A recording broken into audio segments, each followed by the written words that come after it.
Hello, everyone. This is Adam Keys, Product Manager at TestOut. Very happy to have you all on the call today. We're extremely excited to introduce another new course. We had a webinar last week introducing our Ethical Hacker Pro course. And now we'd like to introduce our IT Fundamentals Pro course. This is, we released pre-release access at the beginning of this month, July 2nd. And the official product will launch on July 30th, so just next Tuesday. Before we get started, just if you do have questions throughout on the GoToWebinar pane to the right of your screen, should be at the right of your screen, there's a questions tab where you can ask any questions you may have. If it applies just to your situation, we'll go ahead and answer it in the chat. If it's something that would be beneficial for everybody, we do have a question and answer at the end that we'd like to address those questions there.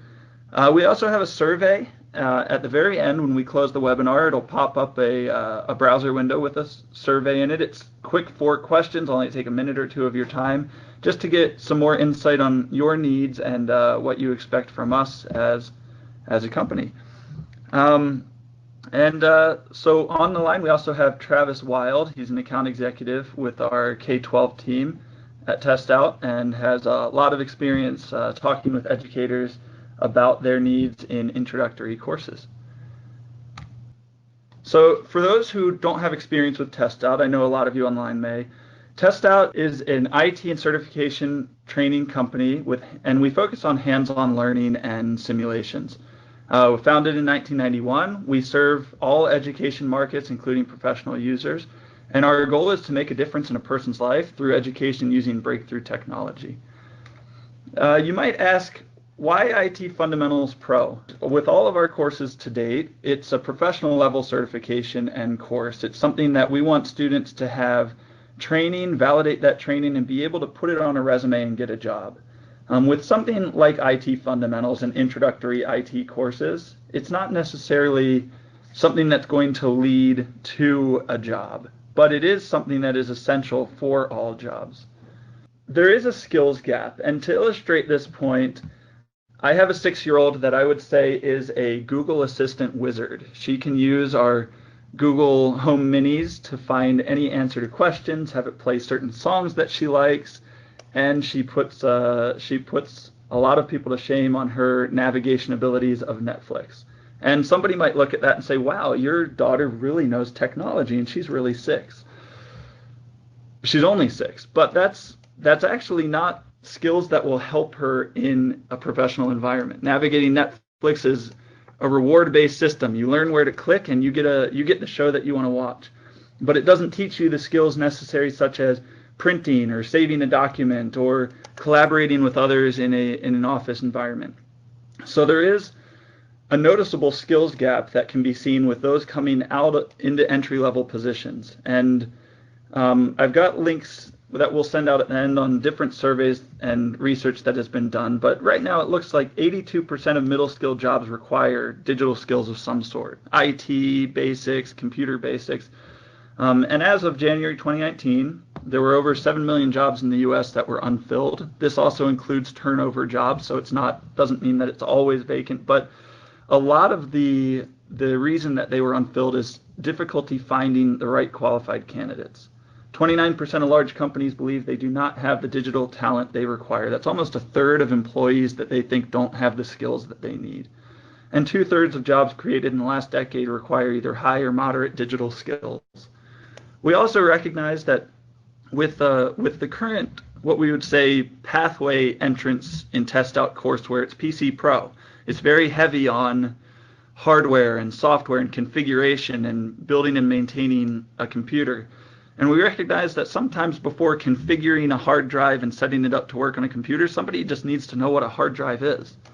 And so this fits great into the TestOut learning platform. It feeds students with basic skills into our more advanced courses that'll set them up on a pathway that they can gain additional credentials that'll help them get to a better career in IT. The course that we've developed, it's IT Fundamentals Pro, TestOut IT Fundamentals Pro, and it aligns to the CompTIA FCO U61 certification. You can see the objective comparison. What we've done is We've created the course as we see fit. It does include additional content that may not be tested on in CompTIA, but it's information that we feel is relevant and essential for digital basics and IT basics. We cover all 6 of the CompTIA certification standards and their new certification. For those of you who have not yet explored the U61 version, that is the current and only available version that CompTIA offers. The difference between the old version and the new is about 25 to 30%, and some of that follows around software development and database fundamentals. Those are objectives 4 and 5, and those are content areas that we also cover. Before I pass it over to Travis, just some benefits that students see using LabSim if you're not experienced with LabSim. Our platform called LabSim is where we deliver our courses. So we may have TestOut IT Fundamentals Pro, and it's delivered through LabSim. We offer simulations that are true to life. We offer different methods of completion, alternative pathways. They're all self-grading. So when a student completes a lab and they score it, it immediately scores it. It reports that score to the teacher, and it offers remediation for students if they've missed something and want to go back and look at different sections. They can see that. It's great for distance learning scenarios because it is browser-based, works on any PC or Mac. And it's also great for in-classroom for creating lab environments. We use real-world scenarios where if you were an IT administrator or an IT help desk technician, what would you see there? It's a turnkey solution that offers text, video, demonstration, simulation, practice, and exam prep. And we also integrate with any LTI compliant LMS system and have a dedicated course integration team to help add our course to your program as it needs to fit. With that little introduction, I want to pass it over to Travis, and he's going to walk us through our new IT Fundamentals course and show you some of the features. All right, thanks, Adam. I'll get control over my screen here and be able to show you a walkthrough of our new TestOut IT Fundamentals Pro course. Right now, I'm within our LabSim environment going through the course itself. I'm in one of our introductory chapters as we talk about some of the concepts that will be introduced here. Just scrolling down here once again so you can see the concepts that are covered here. Introduction to computers, networking, databases and programming, and also information systems and security. I speak with instructors and as they help students on multiple levels throughout the nation. I specifically work with the East Coast where this is a high demand content area where we're trying to get students from all skill levels to have this fundamental and foundational knowledge. Today I'm going to walk you through what our course looks like, different methodologies as we present and teach these concepts to your students and assist you in the classroom. So let's take a look at one of the chapters. Once again, I'm in my chapter outline view here, and so we're going to jump into chapter 1. And we're going to take today a look at Introduction to Computers. And so we're going to talk a little bit about how computers work. I'm going to walk you through a section here on peripheral devices. Now, a lot of students might not even understand what a peripheral device is. We're going to help them understand some of these concepts.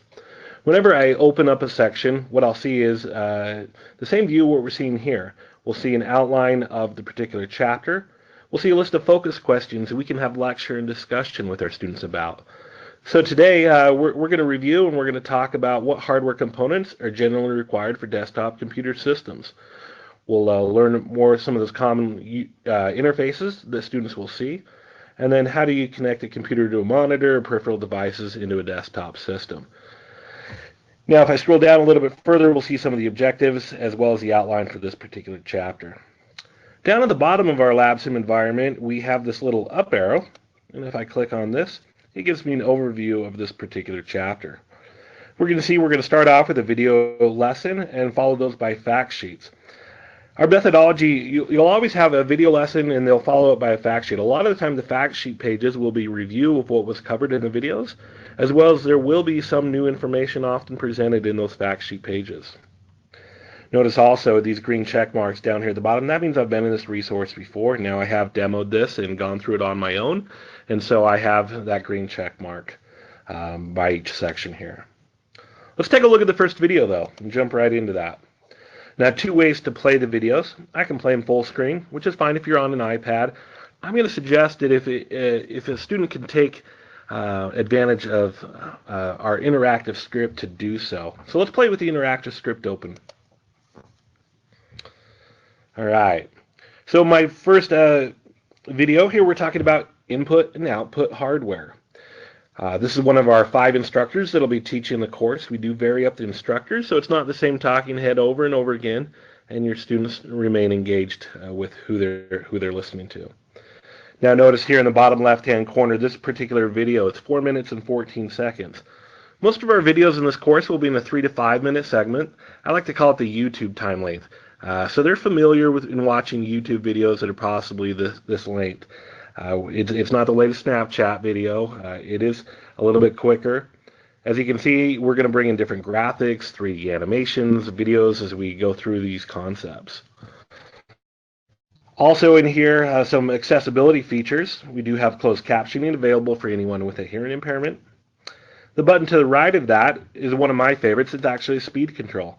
So if I'm coming back in to review concepts that I've already gone through, I can speed that up and go through it a little bit quicker. More importantly, though, you have a student with an accommodation, an ESL student, or a student with a 504 accommodation, and they need to take it a little bit slower so they understand the concepts that are coming at them. We can actually slow down the rate at which the information is being presented. For me, I like to run at about 1.1. Somebody once asked me, well, does it sound like Alvin and the Chipmunks if you're speeding it up? No, we do a great job of speeding up the videos if that's what you're looking for, and keeping the sound so it's you can hear and understand the concepts. Another key component with the interactive script open, I can actually use this as a navigation device. So if I wanted to jump ahead to the section on output devices, I can click on output devices and it will quickly jump to that section. For the teacher, one of the resources, and also for the students for that matter, they can print or copy any of the interactive script found here within the interactive script. So let's say you're a teacher, you want to create a Kahoot. Well, you could copy out some of the material here, implement it into your Kahoot, and use that in your classroom environment. All right. So we've gone through the video. We're going to follow the video up with a fact sheet page. As mentioned previously, a lot of the times this will be review information. So we're going to cover some of the same input and output device hardwares, components, and what they do. Nice clean document here showing some of those hardware components and a summary of what each one will do. All right, moving forward, we got 2 more video lessons as well as another fact sheet page. After we go through the video lessons, and let me just note, all of the material that you need is found within our LabSim environment. So you don't need another additional textbook resource. We're going to cover all these concepts as we go through the course within our video tutorials, within our fact sheet pages, and as we give them the real life experience within our lab environment. All right, so let's jump ahead. Let's talk about the lab. I'm actually going to jump ahead to this section 1.3.6 where we're going to offer a demonstration. Now we've been talking about input-output devices here. So actually I'm going to have a demonstration of how to connect in a monitor. Once again, we can play it with the interactive script or we can play it full screen mode as well. This demonstration will give me a kind of a preview, if you will, of what I'm going to be asked to do in the following section during the lab environment. So if we want to scroll down here a little bit further, we can skip ahead and we're going to add in this monitor to the environment. It's a walkthrough tutorial of how to complete the lab. Let's do the lab. Now what I'm going to be asked to do is add the monitor to the workspace, connect it using an HDMI video cable, connect the power cord in to the monitor, and then we're going to turn on the monitor to make sure everything's up and running. Now I'm going to start the lab. One thing about our LabSim environment, it'll take 3 to 5 seconds for the information to load in and for the lab to set up. In the meantime, students can be reading through the applied lab directions here. So we're going to give the students a real-life scenario. This one says, I've just purchased a new desktop computer to be used for schoolwork. And to finish setting up the new system, I need to connect the monitor to the back of the computer. Okay, so here's my workstation over here on the right. You can see I've got my desktop CPU here next to my keyboard, and over on my shelf I've got a bunch of cables, and I've got a monitor. Now I can click on details. This will give me a little closer view. We can flip it around, see what types of connections are available, and make sure this gets a little bit more helpful when we're trying to choose between different devices a little bit later on. But I'm going to drag my monitor over near my CPU here, and we're going to drop it into the workstation. Now I do need to flip around both my computer and my monitor, and you can see now we've got a place where we can connect in our cables. Alright, so we're supposed to use the HDMI video cable to connect the monitor in. So over on my shelf, if I go over there, I do see my HDMI cable. Now I can zoom in a little bit closer, which is sometimes helpful when we're taking a look at some of these ports. So we'll take one end of our HDMI and we're going to drag it in. Notice it highlights up where I potentially could drop it. Now one of these is correct and one of them is not. So we're going to actually drop it into the HDMI connection. And then we're going to zoom out a little bit here, and I'm going to scroll over to my the back of my computer, and we'll connect the other end into the back of the computer. Alright, so we've connected the monitor to the computer using the HDMI cable. Now we're going to connect the power cord to the monitor and plug it in. So we'll take our power cord and we'll plug it into the back of our monitor. And now notice it does ask me to pick which end. And then we'll plug our other end, our AC power, into power strip here. Okay, last step. We're going to turn on the monitor and power up the computer. So let's flip both back around, zoom out just a little bit here. And now we do hit the power button on the computer, and we're waiting for the monitor to turn on. Hit the power button on the monitor, and this particular lab will load up a Windows 10 environment. So this is a great example of one of our labs where we're teaching hardware components. And we're going to take them through some of these basic, high-level introductory concepts. You know, a lot of your students might be their first time buying their own desktop computer or laptop computer. How are they going to set it up? How are they going to configure it? How are they going to tie into their wireless network? Maybe they're a new college student, first time into the dorm. Also, how are they going to know that's a safe network to tie into? We're going to cover all those concepts as we go through this particular course. Now I'm going to go ahead and score the lab that I just worked through. And what we'll see is a lab report showing that, hey, I got 4 out of 4. The nice thing for you as an instructor is all of this material is auto-graded. Just like any of our TestOut courses, I always joke with teachers that I'm giving you your nights and your weekends back by giving you the resources to help facilitate more time with your students and be more successful in your class. And you're also not going to spend your time grading these lab reports over the weekend because it's all auto-graded and put into your grade book.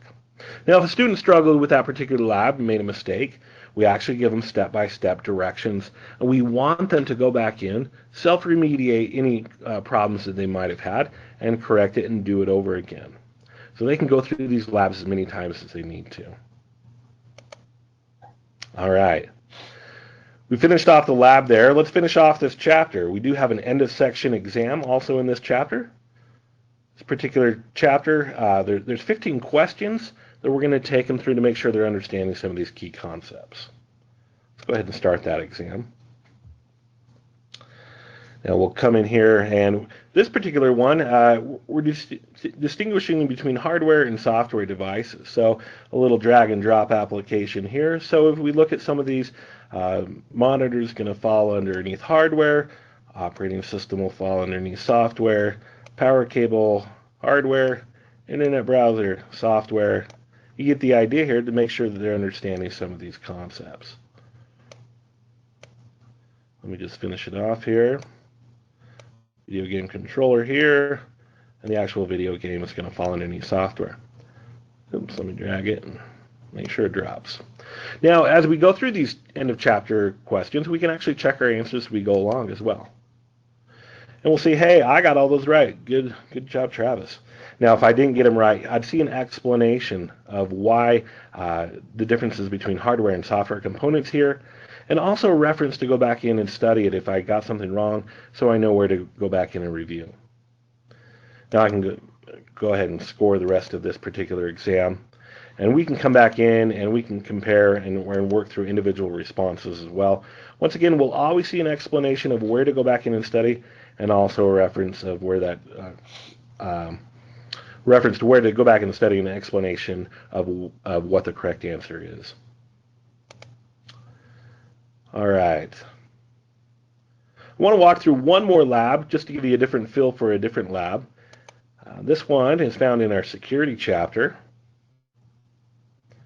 So I'm going to jump ahead to section 4, and we're going to cover talking about security concepts and device security.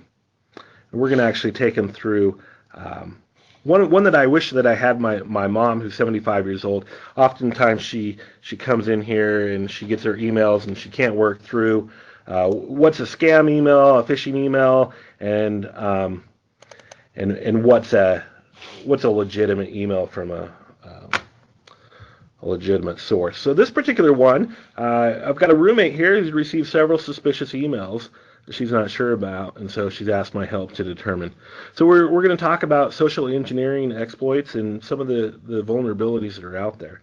So we're going to, in this particular lab, I'm going to go ahead and start the lab up, and we'll read through the scenario here a little bit further. So I'm going to read through each email. I'm going to read through a couple, but so you get the idea of some of the simulations we're working with.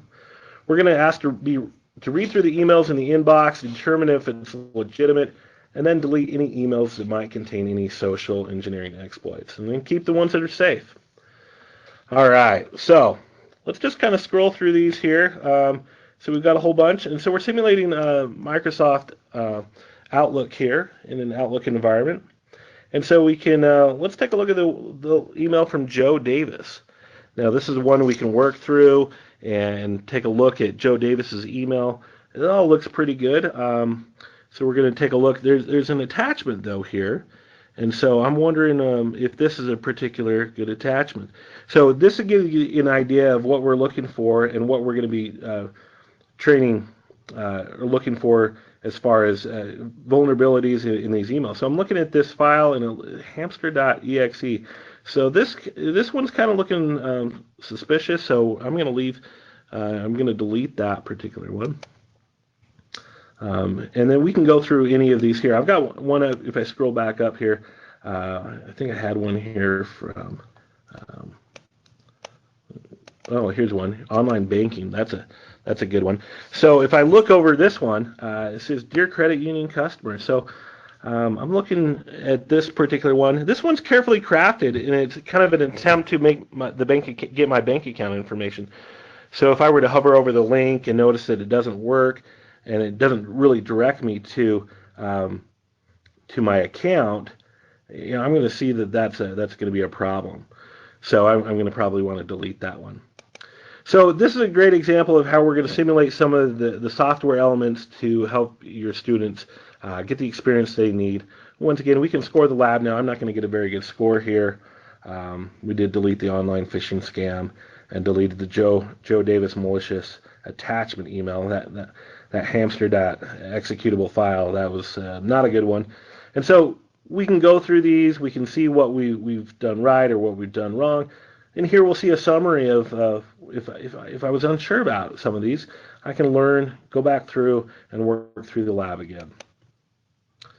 All right, that's a quick walkthrough of some of the labs and some of the ideas and concepts you're going to see. We're excited to give you access. Get in here and take a look at yourself of where you see these concepts fitting into your courses. Like I said, these are concepts that everyone needs to know and understand. I'm excited that we've created 2 new courses here at TestOut, both on different ends of the spectrum. This is the introductory level, and then our Ethical Hacker Pro. If you're interested in that one, it's on the other side of things as well. A little bit more in-depth knowledge into a more specific content area.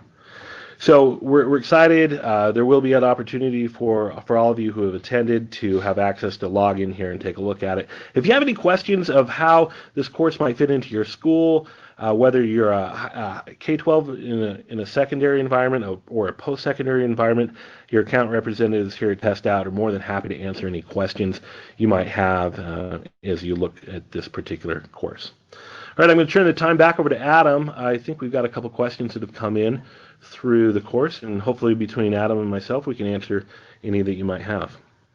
Great. And before I get to a couple questions, there's something I typically glaze over and forget. I've got a couple of poll questions. We just want to find out a little bit about you. And I'll skip one of them. We're going to do one and just want to see how you teach your introductory course. You'll see the question pop up on your screen in just a second. And I'll give you just half a minute or less to put in there what you're doing. We're looking at if you align your course to a certification standard, what standard are you aligning to? Are you aligning to CompTIA IT Fundamentals, Cisco IT Essentials? Do you start with CompTIA A+ or TestOut PC Pro, or a Microsoft Office Specialist, or other? And so I'll give you just a few seconds there to fill that in. And there is the option to select multiple on this one if you are covering a couple objectives. Okay, and I'll share that with you. It looks like more than half are aligning to IT Fundamentals and also to CompTIA A+ or PC Pro. And then quarter about to Microsoft Office Specialist. All right, so now if you do have any questions, enter those in on the side bar and we'll get to them. I do have a couple that have been asked throughout. But a reminder before I answer those, we will have a little survey that pops up at the end of this, so when we close it out, please answer the few questions. I promise it only takes a minute or two, and we are happy to have your feedback. So first question was if teaching aids, which we typically provide with all of our courses, will be available on release of the course on July 30th, and that is yes, we do. We will have lesson plans and objective mapping and our typical course resources available at launch. Second question, what is the main difference between the new version of CompTIA IT Fundamentals, the U61, versus the old version, U51? I know it's often hard to get courses updated immediately when a new certification standard comes out. So looking at them, it's about a 25 to 30% difference. The main differences are they add conceptual content on software development and then some on databases. A lot of the core knowledge is carrying over similarly, but it's not. Those sections are brand new. So let me just add in there, Adam. I think it's about 23% of the new test is covering that database and programming sections. So if you've got a student and you're planning on teaching the same thing you've always taught and having them take the CompTIA IT Fundamentals exam, you're going to be, if you're doing what you've done in the past, you're missing 23% of the objective content there. So you're going to have a pretty severe shortage of content knowledge for your students there. A lot of even state level folks that I've talked to in different states have been unaware of these changes, and so they've kind of carried on and said, hey, we're planning on doing things the same until they find out those objectives have changed. So it's important that if you're a teacher and you have been unaware of those changes from CompTIA, that you make sure that you're covering the content necessary so your students can actually pass the exam. I don't want any of the students to get onto that particular exam and be surprised that there's all of a sudden questions about JavaScript and they have no idea how to answer those questions. So yeah, definitely take a look at the new objectives and the new exams. Thank you, Travis. Another question is, do we need to send the students somewhere for the certification exam at the end of the year, or what type of procedures do we need to be aware of? If they're taking the CompTIA exam, they will need to go to a CompTIA test center or a peer, I believe it's offered at Pearson VUE testing centers. So we do not deliver the CompTIA exam. With TestOut certifications, we always include those with the course that we provide. This particular course, we've developed really quickly. So the TestOut IT Fundamentals Pro certification won't be available on July 30th. It will be developed, but we don't have the specific date that it'll be done yet, and we'll communicate that as soon as we know. So yeah, that was also along another question of, can CompTIA ITF be taken in a classroom? I believe it has to be taken in a proctored testing center environment, so that means it would not be in a classroom. Here's a question that came in, Adam. This particular one says, are there worksheets available to watch or to fill out as the students are watching the videos? That's a great idea, and we're always looking for some of these concepts that would help you in the classroom. That's something we haven't created, but that's something that we could look into and helping you as an instructor if we get a lot of response, and this is something that we would benefit you as an instructor. Please let us know. We are looking at adding some of those content hopefully in the next month, so you'll be able to use it for the majority of the school year. We're looking at some other outside elements to help your students understand some of these concepts, so that might be something we look at as well. Another question of PowerPoint's available, asked multiple times. And yes, with new courses going out, we do provide PowerPoints that accompany the course. So that should be ready and available July 30th as well in instructor resources.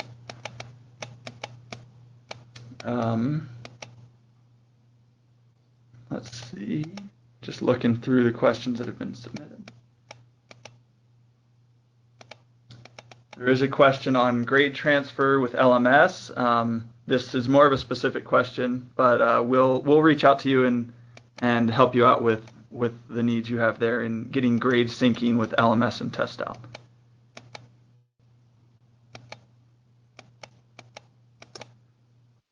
Do you know the education pricing for CompTIA IT Fundamentals Cert?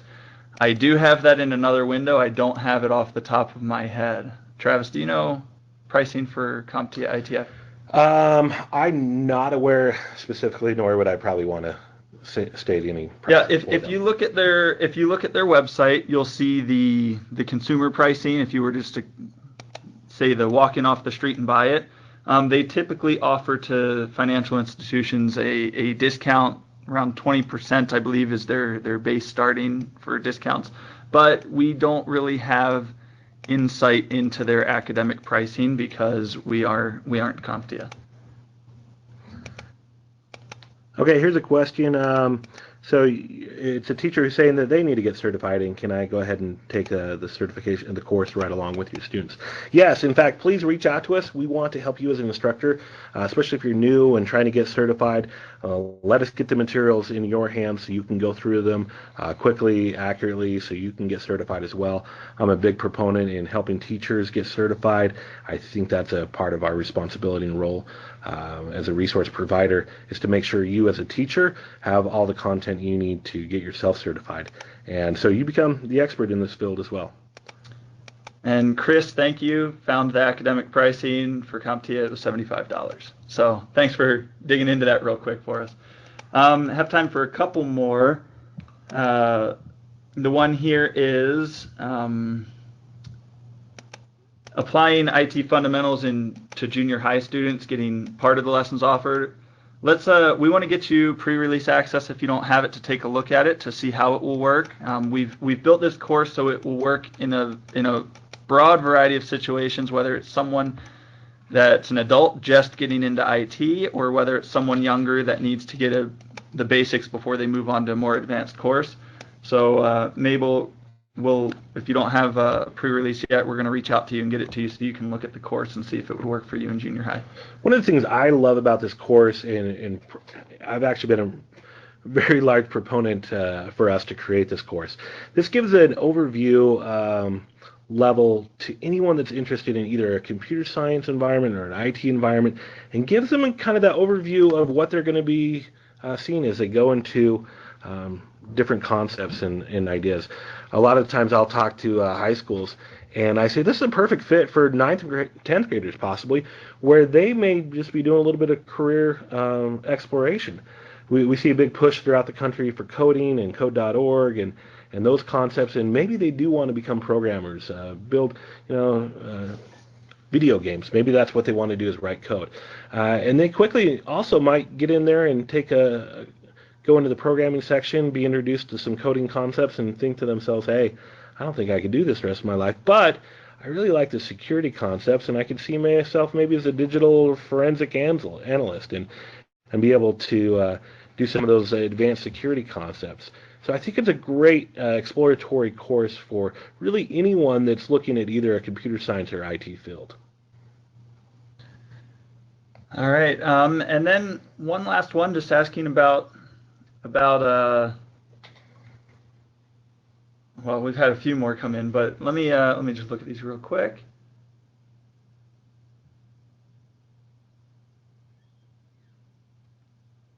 All right, timing wise, looking at, there's one that asks, they have a 9th grade class 2 to 3 times a week for 90 minutes. How long do you think this would take for them? I'm sure. Yeah, I'll go ahead and take that one. So 9th grade class, you're on a block schedule, maybe it sounds like, for 90 minutes. But you're probably looking at a semester-long course. That's what I'm going to advise you to use it as. So within the 4 chapters, you really have about 4 months of really instructional time. So you're going to spend about a month on each of these sections as you go through it. So it fits really nicely into a semester-long course. Now, if you are looking at doing this for a full year course, and I know we've got some schools in the high school segment that are looking at a full year course, talk to one of your account representatives. We can talk to you about some of the ideas that we have to expand out and some of the resources available. And also, I noticed several of the Department of Education websites that really push and are emphasizing IT fundamentals a lot also list out some additional resources that are free that you can expand out some of these concepts after we go through them. So, for example, code.org, if your students, if you want to spend a little bit more time in the programming section, you may want to spend and allow for a couple weeks and create some code.org accounts and work on coding and some of those concepts. All right. Well, we're going to wrap up. If you have additional questions, feel free to reach out to us, to either an account representative, or I'm happy to answer any questions or get you directed in the right place. My email is akeys, A-K-E-Y-S, @testout.com. I'm always happy to hear from any needs you have, any requests you have. A reminder, we'll have a survey pop up right at the end that asks for some input from you. It's very brief, and we look forward to getting this course in your hands. If you haven't already looked at it, we encourage you to either ask for pre-release or take a look at your account. For those that are already TestOut users, a lot of you have received it automatically. We look forward to your feedback, look forward to your review, and we'll have this course and all its resources ready for you next Tuesday. With that, thank you, Travis. Thank you for all those who have been on the line, and we look forward to working with you further.